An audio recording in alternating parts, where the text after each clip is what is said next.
Video session. I am going to continue surface chemistry of standard 12. Yes, we were dealing with the types of colloid, classification of colloid. We were dealing in the last video. I had discussed classification of colloid based on the physical state of dispersion medium and dispersed phase. Today I am going to discuss the other two types of classification of colloid. The first type is classification of colloid based on the interaction between dispersed phase and dispersion medium. Based on the interaction between dispersed phase and dispersion medium, there are two types of colloid. One is lyophilic colloid.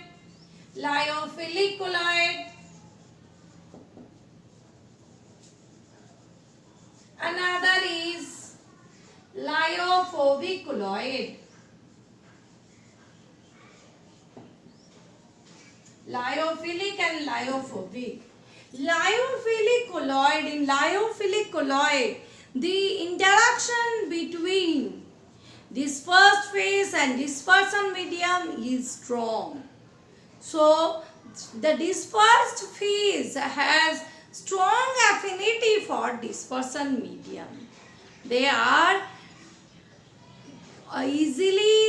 you can easily form lyophilic colloid by adding dispersed phase to dispersion medium.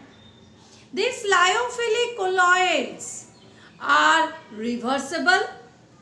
You can lyophilic colloids are reversible, but when we talk about this lyophobic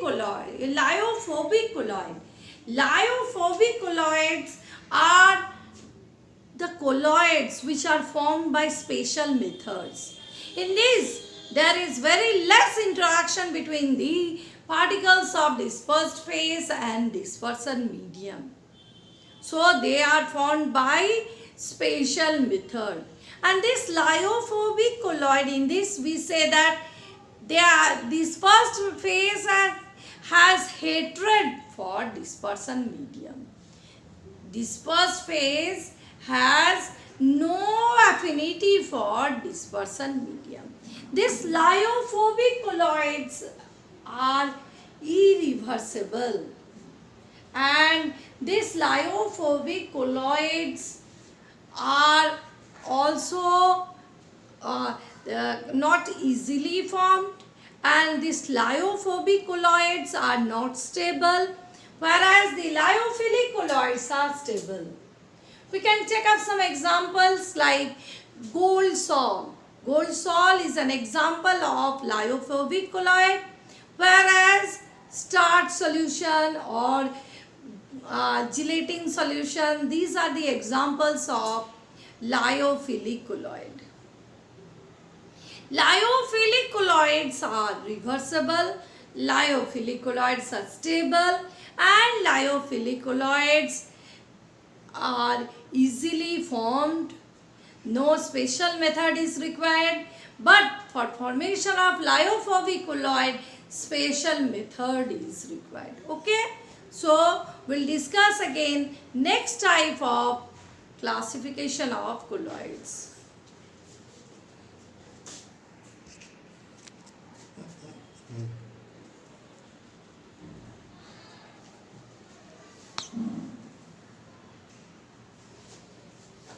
Next type of colloid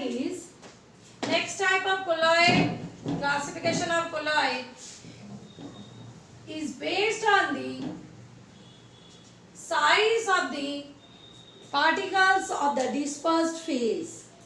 Size of the particles of the dispersed phase. Size of the particles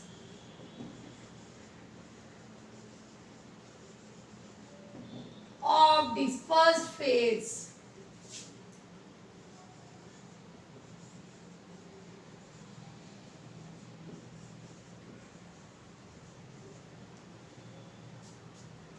In this, I will talk about multimolecular colloid, macromolecular colloids, and associated colloid. First one is multimolecular colloids. Multimolecular colloids. Second one is macromolecular colloids.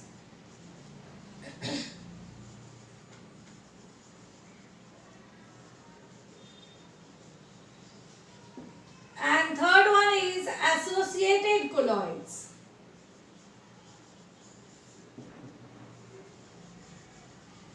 Associated colloids. In multimolecular colloids, the small atoms or molecules aggregate to form the colloid. We know that colloid, true solution or suspension, differs in the size of the particles. So here what happens in multimolecular colloids, small atoms or molecules aggregate to form particles of size of colloidal range. Small molecules or small atoms aggregate to form the particles of colloidal range in case of multimolecular colloid. You can take up the example sulfur.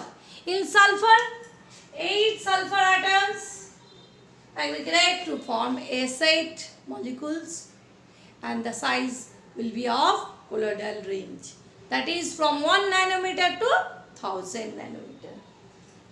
Macromolecular colloids. What are these macromolecular colloids? Yes, students, certain macromolecules in certain solvents, they dissolve and they form the particles of colloidal range size. These are known as macromolecular colloids. Example, you take protein, starch, all these will form macromolecular colloids.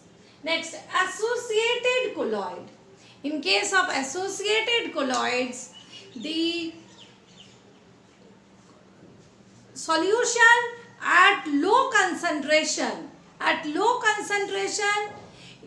it forms true solution, but at high concentration the particles aggregate to form colloids, and at high concentration the colloidal solution is formed.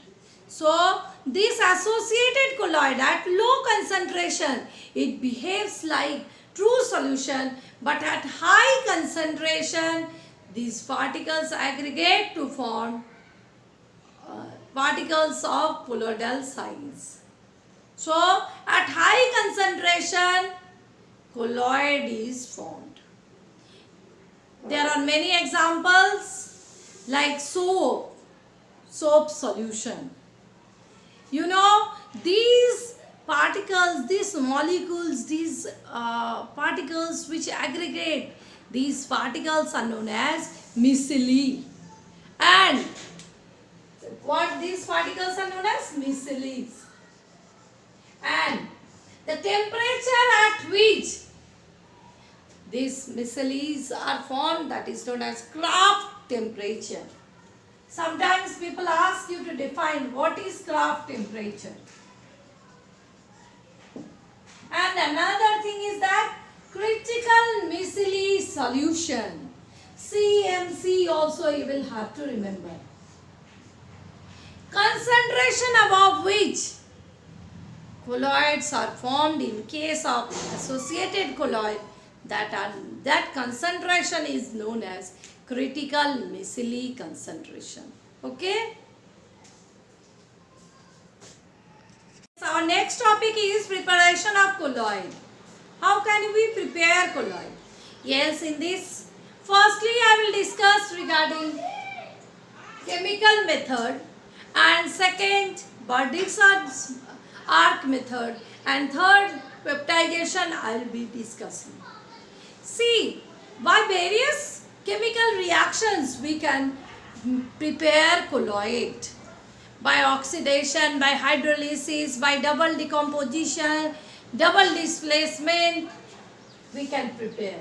See, in H2O3 and H2S, when treated together, it forms arsenic sulfide salt. This is the colloid. So how can you prepare a arsenic sulfide salt? We can prepare by reacting arsenic oxide with H2S. This reaction is double displacement, all of us can see, and here it is formed. Arsenic sulfide is formed. Next, I have taken up an example of oxidation. You see, when SO2 reacts with H2S, it forms sulfur. Here H2S is oxidized to sulfur, and this is sulfur sol. So by this method we can prepare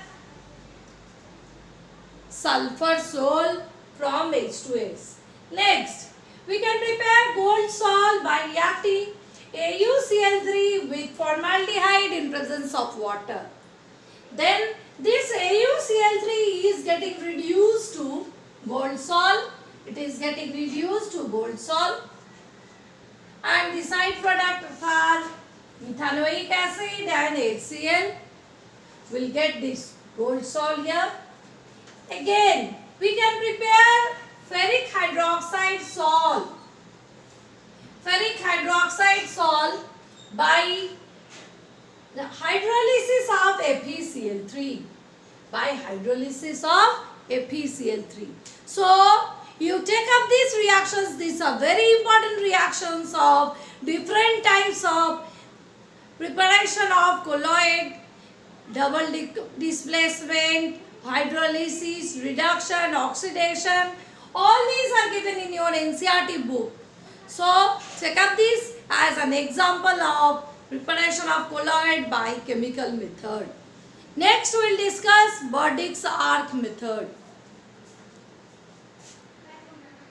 Method of preparation is electrical disintegration. This is also known as Burdick's arc method. In this process, dispersion as well as condensation takes place. Here you see, this process is used for the preparation of gold, platinum, silver electrodes, etc.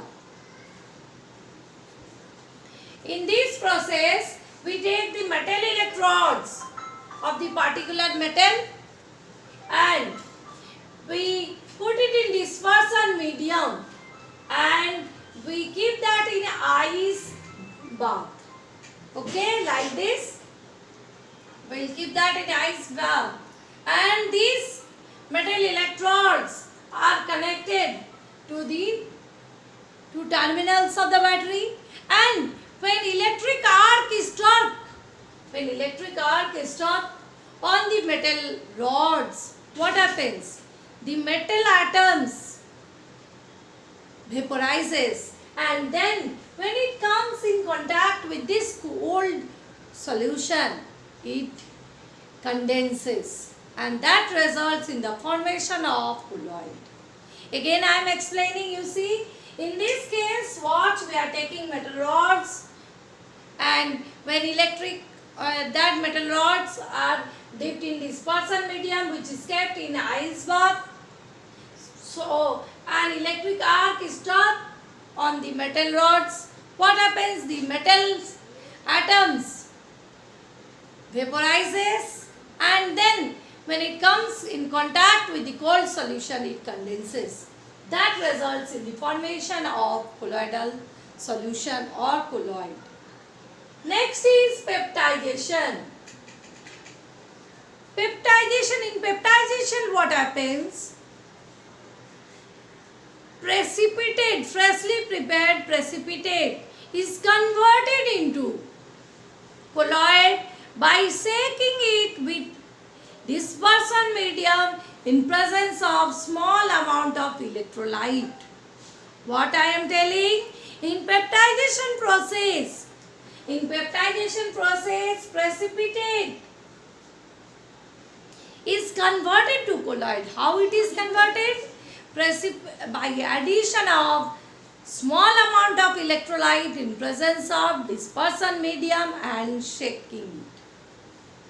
Then colloid is formed, and that is known as peptidation process. You see, I am giving one example. FeOH whole 3 precipitate if we have. FeOH whole 3 precipitate. Now, if we shake it with FeCl3 electrolyte, then what will happen? This FeOH whole 3 will absorb Fe3 plus ion. This FeOH whole 3 will absorb Fe3 plus ion and will get positively charged, and so it will repel each other and it will form colloid. So by this we can prepare colloid of positively charged or negatively charged. What happens in this case? The precipitate particles absorb ion, one of the ion of the electrolyte which is common to it, and it acquires that charge, and that results in repulsion between the charges and formation of colloid. So there are 3 methods for preparation of colloid. One is by chemical method, which I have told: oxidation, reduction, double displacement, hydrolysis, etc. Next is Burdyk's arc method or electrical dispersion method, and the third one is peptidation.